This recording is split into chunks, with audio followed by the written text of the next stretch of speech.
আল্লাহ পাক রব্বুল আলামিন আমাদেরকে যা আদেশ করেছেন, নবী করিম সাল্লাল্লাহু আলাইহি ওয়াসাল্লাম যা আমাদেরকে আদেশ করেছেন, যা আমাদেরকে করতে বলেছে এবং যা আমাদেরকে বর্জন করতে বলেছেন, তা আমাদেরকে মানতে হবে। আল্লাহ বলছেন, ওয়ামা আতাকুমুর রাসূলু ফাখুযুহু, মুহাম্মদ সাল্লাল্লাহু আলাইহি ওয়াসাল্লাম তোমাদেরকে যা দিয়েছেন তা তোমরা গ্রহণ করো। ওয়ামা নাহাকুম আনহু ফান্তাহু, তিনি তোমাদেরকে যা নিষেধ করেছেন তা তোমরা বর্জন করো। ওয়াত্তাকুল্লাহ, আল্লাহকে ভয় করো। ইন্নাল্লাহা, নিশ্চয় আল্লাহ তাআলা শাদীদুল ইকাব, কঠিন শাস্তিদাতা। সূরাতুল হাসর আয়াত নম্বর 7, পারা নম্বর 28, পারার 2 নম্বর সূরা। আল্লাহ তাআলা বলেন যে মুহাম্মদ সাল্লাল্লাহু আলাইহি ওয়াসাল্লাম তোমাদেরকে যা দিয়েছেন তা তোমরা গ্রহণ করো, তিনি তোমাদেরকে যা নিষেধ করেছেন তা তোমরা বর্জন করো। ওয়াত্তাকুল্লাহ, আল্লাহকে ভয় করো। কেন ভয় করবে? ইন্নাল্লাহা, নিশ্চয় আল্লাহ তাআলা শাদীদুল ইকাব, কঠিন শাস্তিদাতা। তার কারণে আল্লাহ পাক রব্বুল আলামিনকে ভয় করতে হবে। তাহলে মুহাম্মদ সাল্লাল্লাহু আলাইহি ওয়াসাল্লাম আমাদেরকে প্রত্যেকটা জিনিস প্র্যাকটিক্যাল ভাবে দেখিয়ে দিয়েছেন, অথচ আমরা দেখতে পাইনি। তিনার হাদিস আমাদের সম্মুখে আলেম ওলামায়ে কেরামগণ, মুহাদ্দিসগণ, খতিবগণ আমাদের সম্মুখে পেশ করছেন। তাই আল্লাহ রাসূল সাল্লাল্লাহু আলাইহি ওয়াসাল্লাম, তার জন্য আল্লাহ পাক কোরআনে বলছেন, আল উলামাউ ওয়ারাসাতুল আম্বিয়া, আলেম ওলামায়ে কেরামগণ হলেন নবী রাসূলদের ওয়ারিস। সুবহানাল্লাহ। সেই মুহাম্মদ সাল্লাল্লাহু আলাইহি ওয়াসাল্লাম আমাদেরকে বলে গিয়েছেন, আলেম ওলামায়ে কেরামগণ তা আপনাদের সম্মুখে বলছেন, আপনারা শ্রবণ করছেন। তো মুহাম্মদ সাল্লাল্লাহু আলাইহি সাল্লামের কথা মানতে হবে, এটা আল্লাহর কোরআন প্রমাণ করলেন। অতএব তিনার পদ্ধতি, তিনার নিয়ম, তিনি যা আমাদেরকে আদেশ করেছেন তার উপর অটল থেকে আমাদেরকে বর্তমানে প্র্যাকটিক্যাল দেখাইতে হবে। তাহলে আমরা রাসূল সাল্লাল্লাহু আলাইহি সাল্লামকে ভালোবাসলাম। আর আমরা যদি রাসূলুল্লাহ সাল্লাল্লাহু আলাইহি ওয়াসাল্লামকে ভালোবাসি, তাহলে আল্লাহ তাআলা আমাদেরকে ভালোবাসবেন। কুল ইন কুনতুম তুহিব্বুনাল্লাহ ফাত্তাবিউনি ইউহিব্বুকুমুল্লাহ।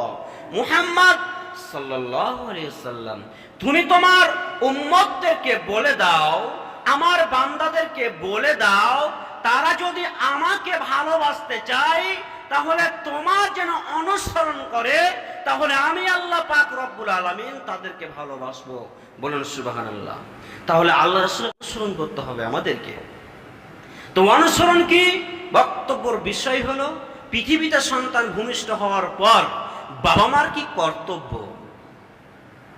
পৃথিবীতে সন্তান ভূমিষ্ঠ হওয়ার পর সর্বপ্রথম যেটা কর্তব্য, যদিও হাদিস দুর্বল হয়, তাহলে হাসান এবং হুসাইন রাদিয়াল্লাহু তাআলা আনহু যখন ভূমিষ্ঠ হলেন, এ দুনিয়াতে যখন আসলেন, তখন ফাতিমা রাদিয়াল্লাহু তাআলা আনহার বাবা আমাদের বিশ্ব নবী সাল্লাল্লাহু আলাইহি ওয়াসাল্লাম, তিনি বলে দিয়েছেন আমাদেরকে যে হাসান এবং হুসাইন যখন ভূমিষ্ঠ হলেন তখন তার কানে আজান দেওয়া হলো। তারপরে কি করা হলো? আবু মুসা আশআরী রাদিয়াল্লাহু তাআলা আনহু অন্য হাদিসে বলেন, তিনি বলছেন যে আমি রাসূলুল্লাহ সাল্লাল্লাহু আলাইহি ওয়াসাল্লাম মেয়ের কাছে আমার ছেলেকে, আমার সন্তান হয়েছে, আমার ছেলেকে নিয়ে গেলাম। রাসূলুল্লাহ সাল্লাল্লাহু আলাইহি ওয়াসাল্লাম কি করলেন? রাসূলুল্লাহ সাল্লাল্লাহু আলাইহি ওয়াসাল্লাম আমার ছেলেকে বরকতের দোয়া দিলেন। আর কি করলেন? দ্বিতীয় নম্বর কথা হলো যে রাসূলুল্লাহ সাল্লাল্লাহু আলাইহি ওয়াসাল্লাম একটা খেজুরকে হালকা মুখে নিয়ে খেজুরের নরম অংশটা এই তালুতে লাগালেন। কি করলেন? তালুতে লাগালেন। তাকে আমরা বলে থাকি তাহনিক করলেন। তাই রাসূলুল্লাহ সাল্লাল্লাহু আলাইহি সাল্লাম আর কি করলেন? তার ছেলের একটা সুন্দর নাম রাখলেন। তার সুন্দর নাম হলো ইব্রাহিম। আর কি করলেন? রাসূলুল্লাহ সাল্লাল্লাহু আলাইহি ওয়াসাল্লাম তাকে আদেশ করেছেন যে সপ্তম দিনের আদেশ। এবার কি? সপ্তম দিনের আদেশ। সপ্তম দিন কি করতে হবে? সপ্তম দিন সর্বপ্রথম যেটা কাজ, সেই কাজটা হলো আপনাকে আমাকে প্রত্যেককে তিনটি কাজ করা জরুরি। এক, আপনার সন্তানের মাথাটাকে নাড়া করতে হবে। কি করতে হবে বললাম? মাথাকে নাড়া করতে হবে। রাসূলুল্লাহ সাল্লাল্লাহু আলাইহি ওয়াসাল্লাম একটি হাদিসে বলেন, তুযবাহু আনহু ইয়াওমা সাবিহি। একজন শিশুর জন্য, প্রত্যেক শিশু দুনিয়াতে ভূমিষ্ঠ হওয়ার পর তার জন্য আকিকা করতে হবে। কি করতে হবে বললাম? আকিকা করতে হবে। আকিকার সঙ্গে আবদ্ধ, আকিকার সঙ্গে আবদ্ধ আকিকা করতে হবে। দুই কি করতে হবে? তার মাথাটাকে নাড়া করতে হবে। তিন, তার কি করতে হবে? তার তৃতীয় দিন, তৃতীয় অংশতে তার একটা সুন্দর নাম রাখতে হবে। সুন্দর নাম। তাহলে বুঝতে পারলাম আবু তালিব তার চাচা, আবু মুত্তালিব নবী মুহাম্মদ সাল্লাল্লাহু আলাইহি সাল্লামের দাদু। আবু মুত্তালিব যখন মুহাম্মদ সাল্লাল্লাহু আলাইহি সাল্লাম, যিনি তখন নবী হননি সাল্লাল্লাহু বলছি, নবীর নাম তার জন্য রাসূলুল্লাহ সাল্লাল্লাহু আলাইহি সাল্লাম যখন দুনিয়াতে ভূমিষ্ঠ হলেন, জন্মগ্রহণ করলেন, সেই সময় তার দাদু আব্দুল মুত্তালিব, তিনি তার নাম রাখলেন মুহাম্মদ। সকল বাসীগুলো তখন বলছেন, আব্দুল মুত্তালিব, আপনি কিসের কারণে মুহাম্মদ নামটা রাখলেন? আপনার বংশে তো অন্য কারো নামটা রাখতে পারতেন। তখন আব্দুল মুত্তালিব তিনি বলছেন যে মুহাম্মদ মানে হলো প্রশংসিত, মুহাম্মদ মানে হলো সম্মানিত, মুহাম্মদ মানে প্রশংসিত। আমি এমন একটা নাম রাখবো, এই নামের কারণে আমার পোতা লাতি কি করবে? প্রশংসান্বিত হয়ে মানুষ তার প্রশংসা করবে। এই কথা বললেন। আর কি বললেন? রাসূলুল্লাহ সাল্লাল্লাহু আলাইহি ওয়াসাল্লাম মুহাম্মদ নাম রাখার উদ্দেশ্য আরেকটি। রাসূলুল্লাহ সাল্লাল্লাহু অন্য হাদিসে বলেন যে ব্যক্তির নাম ভালো হবে, নামের উপরে তার কাজকর্ম প্রভাবটা পড়ে। তার কারণে মুন্টু, সিন্টু, এন্টু, জেন্টু, ফেন্টু এগুলো নাম ভুলটু, এগুলো নাম বলা যাবে না। এটা নিষিদ্ধ, কঠিন। এ নাম বলে ডাকা যাবে না। যাই হোক, লম্বা করতে চাই না, সবাই খুব সংকীর্ণীয়। তার শেষ তৃতীয় নম্বর, যেটা প্রথম নম্বর যেটা বলেছিলাম, আকিকা। এটা খুব ভাইটাল প্রশ্ন। আকিকাটা কি? আকিকা কেমন করতে হবে? কেমন ছাগল দিতে হবে? কোন দিনে দিতে হবে? একটা সর্বপ্রথম কি বলেছিলাম? সপ্তম দিন একটা শিশুর জন্য আকিকা করা সঙ্গে আবদ্ধ। প্রত্যেক শিশুর 7 দিন আকিকা করা, একেবারে আবদ্ধ আকিকা করতে হবে। কোন দিনে করতে হবে? সপ্তম দিন। মানে যেই দিন আপনার ছেলেটা হবে সেই দিন থেকে নিয়ে 7 দিন।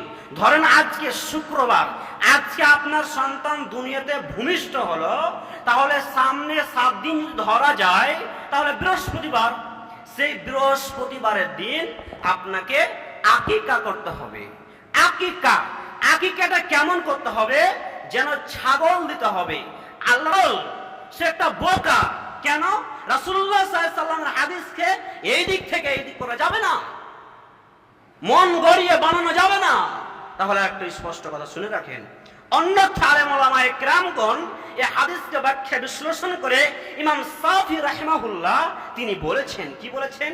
ইমাম শাফি রাহিমাহুল্লাহ তিনি বলেছেন, যদি কারোর সমর্থ না হয় আর ছেলে সন্তান হয়েছে, তাহলে সেই যদি এক বকরি দিয়ে, একটা ছাগল দিয়ে যদি আকিকা দেয়, তাহলে তার আকিকা হয়ে যাবে।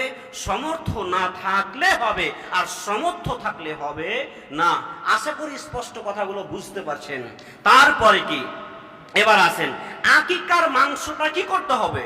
মেন পয়েন্ট এটা 1 নম্বর ভাইরাস। এটা 1 নম্বর কি ভাইরাস, এর ভাইরাস ঢুকে আছে। একটা ছাগল ধরেন, একটা বকরি ধরেন, একজন ব্যক্তি মেয়ে হয়েছে, একটা আকিকা দিল, তাহলে আকিকার মাংস কি করণীয়? আকিকার মাংস হলো, কুরবানির মাংস হলো খাবে এবং বিল্লি করবে। আকিকার মাংস হলো নিজের মাংস। আকিকাটা কেন দেয়? আল্লাহ রাসূল সাল্লাল্লাহু আলাইহি ওয়াসাল্লাম বলেছেন তার কারণে। আকিকাটা কেন দেয়? শয়তান থেকে তার ছেলেরা যেন বেঁচে যায়। আকিকাটা কেন দেয়? আল্লাহ রাসূল আবদ্ধ করেছেন তার কারণে। এবার 7 দিনের দিন সুন্নাহ, আর 13-14 দিন 21 দিন এগুলো হাদিস জয়ীফ, জাল, দুর্বল হাদিস।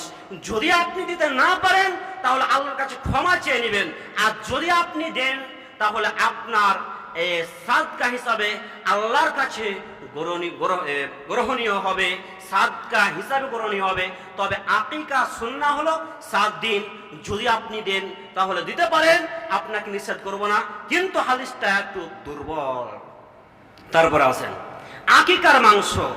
আকিকার মাংসটা নিজের মাংস, আপনি খাবেন, এবং যদি আপনি বিল্লি করেন তাহলে বিল্লি করতে পারেন। ইমাম শাফি রাহমাহুল্লাহ তিনি বলেছেন, যদি কেউ আকিকার মাংস নিজে খায় এবং কুরবানির মতো বিল্লি করে এবং সাদকা করে তো করতে পারে, যদি না করে তাহলে গুনাহ হবে না। কিন্তু আমাদের সমাজে এমন একটা ভাইরাস ঢুকে আছে, আকিকার মাংস যদি না দেয় মাথা গরম হয়ে যায়। মাথা গরম হয় না? একটা ছাগলে ধরেন 5 থেকে 7 কিলো মাংস হয়েছে, স্বাভাবিক হতে পারে, হবে। ওই মাংসটাকে গোটা সমাজে বিল্লি করে, তাহলে একটা পিস করে তো মাংসটা পাবে না। তাহলে করণীয় কি? করণীয় হলো মাংসটা আপনি নিজে খাবেন, এবং আপনার যে পড়োশিগুলো আছে ওই পড়োশিগুলোকে দিয়ে দিলেন। এবং আপনার যদি ইচ্ছা হয় যে আমার ওরকম মাননীয় সম্মানীয় আমার লোক আছে, ওই লোকগুলোকে আমি কি করব, বাড়িতে ডেকে আমি খাওয়াবো, তাহলে আপনি রান্না করে খাওয়াতে পারেন। তবে এতটুকু করবেন না যেন একদম বিয়ে শাদীর মতো বড় অনুষ্ঠান করে একদম 500 লোক ডেকে আপনার ছেলে সন্তান হয়েছে তার জন্য খুব গর্বিত, আপনি ছেলে সন্তান হয়েছে, মেয়ে সন্তান হলে মুখটা তো কালো হয়ে যেত, ছেলে সন্তান হয়েছে খুব আপনি হাসি খুশি আছেন, একদম বড় গরু কেটে একদম ভোজবাজ করে খাওয়াবেন। এটা রাসূল সাল্লাল্লাহু আলাইহি ওয়াসাল্লামের আদর্শ নয়, এটা নীতি নয়, এটা সুন্নাহ নয়। তাই অতএব মাংস আপনার নিজের ব্যক্তিগত জিনিস। মাংস খান, আপনি বিল্লি করেন। আশা করি কথাগুলো বুঝতে পেরেছেন। তারপরে কি, আপনার সন্তানকে একদম সুন্দর করে তার মাথাটাকে নাড়া করবেন। নাড়া করার পরে সেই চুল পরিমাণ কি করবেন, সেই চুলটা মাথা নাড়া করে যে পরিমাণ চুল হবে সেই চুল পরিমাণ আপনি রূপা, চাঁদি, সোনা আপনাকে সাদকা করে দিতে হবে। কি করতে হবে বললাম? সাদকা করতে হবে। মাথাটাকে নাড়া করে যে পরিমাণ চুল, এটাকে আপনি মাপেন। ওই সোনাকারের কাছে যে ওই কি বলে এগুলো, তারাজু না কি বলে না, ওই সোনাকারের কাছে যে জিনিসটা মাপে, সোনা মাপে, চাঁদি মাপে, ওতে রেখে যেই পরিমাণ চাঁদি হবে, যেই পরিমাণ রূপা হবে, সেই পরিমাণ দিয়ে দিতে হবে। আদর্শ সন্তান গড়ে তুলতে হবে। এগুলো কাজ যদি করেন তাহলে শয়তান থেকে বাঁচতে হবে, বেঁচে যাবে আপনার সন্তান, অথচ শয়তান থেকে বাঁচতে পারবে না। ইম্পর্টেন্ট হাদিসটা কি? আপনি ভাবছেন নেককার সন্তান জন্মগ্রহণ করার জন্য, নেককার সন্তান যদি জন্মগ্রহণ দিতে হয় তাহলে আপনাকে নেককার স্ত্রী বিবাহ করতে হবে। তালাকপ্রাপ্ত নারী বিবাহ করেছো না কুমারী নারীকে বিবাহ করেছো, তবে তুমি তাকে নিয়ে খেলতে, সে তোমাকে নিয়ে খেলতো, তুমি তাকে নিয়ে খেলতে, সে তোমাকে নিয়ে খেলতো। জাবির, তখন জাবির রাদিয়াল্লাহু তাআলা আনহু বলছে, ওগো রাসূলুল্লাহ সাল্লাল্লাহু আলাইহি সাল্লাম, আমার বাবা যুদ্ধের ময়দানে গিয়ে ইন্তিকাল করেছেন, কিছু কিছু সন্তান ছোট ছোট আমার বোনগুলোকে রেখে গেছেন। তখন রাসূলুল্লাহ সাল্লাল্লাহু আলাইহি সাল্লাম বলছেন, জাবির রাদিয়াল্লাহু তাআলা আনহু বলছেন যে ফাতাজাওয়াজদা সাইয়িবান, তার কারণে আমি বিবাহিত নারী বিবাহ করেছি। এর মানে কি? তখন রাসূলুল্লাহ সাল্লাল্লাহু আলাইহি সাল্লাম বলছেন, জাবির রাদিয়াল্লাহু তাআলা আনহুকে তার কথাকে সমর্থন করে দিলেন, তার কথাতে তাকে সমর্থন করলেন আর তাকে বরকতের দোয়া দিলেন। এর মানে এটা কি যে আল্লাহ রাসূল আমলে গিয়েছেন। তাহলে আমার ছোট ছোট বোনগুলো আছে এবং আমি যদি ওই আমার বোন বয়ে সমবয়সী বয়ে মেয়েকে বিবাহ করি তাহলে তারা খেলাধুলা করবে। আল্লাহ রাসূল আমি তালাবা হতে গেলে ক্ষমতা লাগলেও সন্তান জন্ম দিতে পারে, তার জন্য আদর্শ মা হতে পারে না। তার জন্য আদর্শ বাবা হতে পারে না। একটা কুকুর, ছাগল, শ্রীগেল এগুলো তার সন্তান জন্ম দিতে পারে, তার জন্য তার কাছে হিসাব না হবে না। হে আমার বান্দা এবং বান্দিরা, তোমরা এই দোয়া করো আল্লাহর কাছে। নেককার স্ত্রী চাইতে গেলে, নেককার স্বামী চাইতে গেলে আল্লাহকে বলতে হবে। আল্লাহকে কি করতে বলতে হবে? হে রব্বুল আলামিন, তুমি আমার জন্য একজন নেককার স্ত্রী দান করুন। হে রব্বুল আলামিন, নারীরা বলবে হে প্রতিপালক, তুমি আমার জন্য একজন নেককার স্বামী দান করুন। আল্লাহ পাক রব্বুল আলামিনকে বলতে হবে এই মতো করে। কিন্তু আমরা কি বলতে পেরেছি? আমরা তো বলতে পারিনি। আমরা কি ওই মতো স্ত্রী আমরা পেয়ে রব্বি বিলি, হে আমার প্রতিপালক, মিন ফিরাউন আমানি ওয়া বাইতান ফিল জান্নাহ, তুমি আমার জন্য জান্নাতে একটা ওয়ালা জিরাউনের লোক হতে পারেনি। ওই মতো নেককার পরেজগার স্ত্রী যদি আপনি আল্লাহর কাছে চাইতে পারেন তাহলে আল্লাহ পাক রব্বুল আলামিন আপনার জন্য ওই খায়। যেমন আসিয়া রাদিয়াল্লাহু তাআলা আনহা আল্লাহকে বলেছিলেন আপনার ওই পেট থেকে, স্ত্রী পেট থেকে ভালো সন্তান দুনিয়াতে আসার সম্ভাবনা রয়েছে। কিন্তু আপনি কাজকর্মগুলো করতে পারলেন না। আমরা কেউ কাজকর্মগুলো সঠিক করতে পারলাম না। আল্লাহ বলি এবার পড়তে পারলো যেন মুহাম্মদ সাল্লাল্লাহু আলাইহি ওয়াসাল্লামের ঋতু দিয়ে। তাই সময় শেষ হয়েছে। আল্লাহ তাআলার কাছে শেষ সময় দোয়া করি, হে রব্বুল আলামিন, তুমি আমাদেরকে হাদিস এবং কোরআনের উপর অটল হওয়ার তৌফিক দাও। সকলে বলুন আল্লাহুম্মা আমিন।